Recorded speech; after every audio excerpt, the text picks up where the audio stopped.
fabled heat, where magic meets desire. Subscribe to ignite the fantasy. The endless forest had always called to me, a siren song woven into the very fabric of my being. It wasn't a sound, not precisely. It was a thrum, a low vibration that resonated beneath my skin, a whisper carried on the wind rustling through the ancient boughs. I'm Felix, and for the past 5 years I've been apprenticed to Master Josful, learning the intricate, demanding art of being a mage. But lately the lessons felt distant, overshadowed by a different kind of pull, a craving for something I knew I shouldn't even contemplate. It started with the box. I found it nestled amongst the roots of the elderwood, a tree so ancient its branches scraped the sky. The wood was blackwood, unnaturally dark, almost absorbing the light around it. Etched across its surface were symbols, not of any language I recognized, but they moved. They pulsed with a sickly, violet miasma, a darkness that tasted like ash and regret on my tongue. The air around it chilled, and a prickling sensation crawled across my arms. I knew instinctively that controlling whatever was asterisk within that box was the only way to save the forest, and perhaps the only way to save myself from the encroaching despair that seemed to cling to the blackwood. Master Josful confirmed my fears. The box contained a fragment of the shadow blight, a corruption that had nearly consumed the land centuries ago. He'd spent his life studying ways to contain it, to balance the encroaching darkness with the forest's natural mana, but his methods were slow, painstaking. The miasma was growing stronger, and time was running out. Then I met Zira. He arrived at the edge of the forest, a scout from the northern clans sent to assess the growing imbalance. He was a revelation, a warrior carved from granite and steel, all lean muscle and controlled power. His hair was the color of ravens' wings, braided with silver threads, and his eyes held the storm, gray, turbulent, and capable of breathtaking calm. He moved with a grace that belied his strength, a fluid, silent power that captivated me from the first moment I saw him.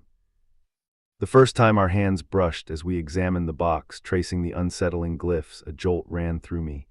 It wasn't magical energy, though that was present too, swirling around the blackwood. This was different, a heat that had nothing to do with magic, a spark that ignited something deep within my chest. He was distracting, dangerously so.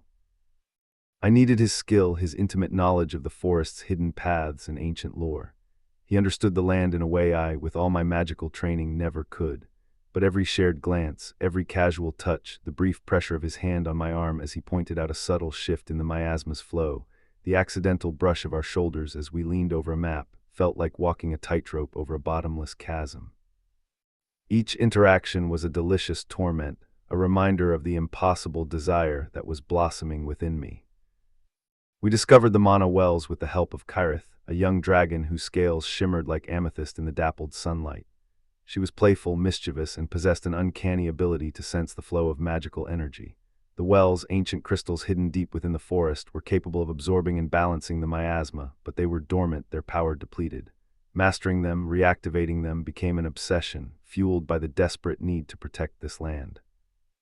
And the growing, undeniable pull towards Zira. I started noticing things, small things, insignificant things that consumed my thoughts. The way his gaze lingered on my lips, a fraction of a second longer than necessary, before meeting my eyes. The subtle flex of his muscles in his forearms when he thought I wasn't looking, the way the sunlight caught the silver in his braids. He leaned close when we studied the glyphs, his breath warm against my ear, carrying the scent of pine and wood smoke, sending my pulse racing. I'd find myself stumbling over my words, my carefully constructed sentences dissolving into awkward silence. I wanted to ask, to know if he felt it too, if the electricity that crackled between us wasn't just my imagination, but fear held me back, a cold knot in my stomach, fear of rejection, fear of ruining the fragile alliance we'd forged, the delicate balance we needed to save the forest, fear of exposing a vulnerability I'd spent years concealing. Zira, my dragon companion, seemed to revel in my torment, her golden eyes gleaming with amusement as she perched on my shoulder. She was ancient, wise, and possessed a frustratingly accurate understanding of my emotions. "He watches you, little mage," she'd purr, her voice a low rumble that vibrated through my bones. "And he desires, though warriors rarely admit to such inconvenient feelings." Even Master Josful, usually stoic and reserved, offered knowing glances, a slight quirk of his lips when Zira and I were working together. He'd seen much in his long life, and I suspected he understood my predicament far better than I wanted to admit. The miasma was growing stronger, its tendrils reaching further into the forest, corrupting the trees, poisoning the streams. The imbalance was threatening to unravel the very fabric of the land, to plunge it into eternal darkness. And I was losing myself in a battle far more dangerous than any dark energy, the battle for Uri's heart and my own. I found myself deliberately seeking his company, inventing excuses to be near him. I'd ask his opinion on the most trivial matters, just to hear his voice, to see the way his eyes crinkled at the corners when he smiled.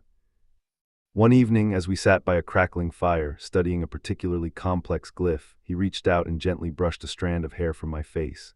His touch was light, hesitant, but it sent a wave of heat through my entire body. He didn't say anything, just held my gaze for a long moment, his eyes searching mine.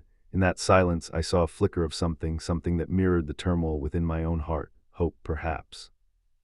Or maybe just a shared understanding of the danger we faced, both from the encroaching darkness and from the forbidden desires that threatened to consume us.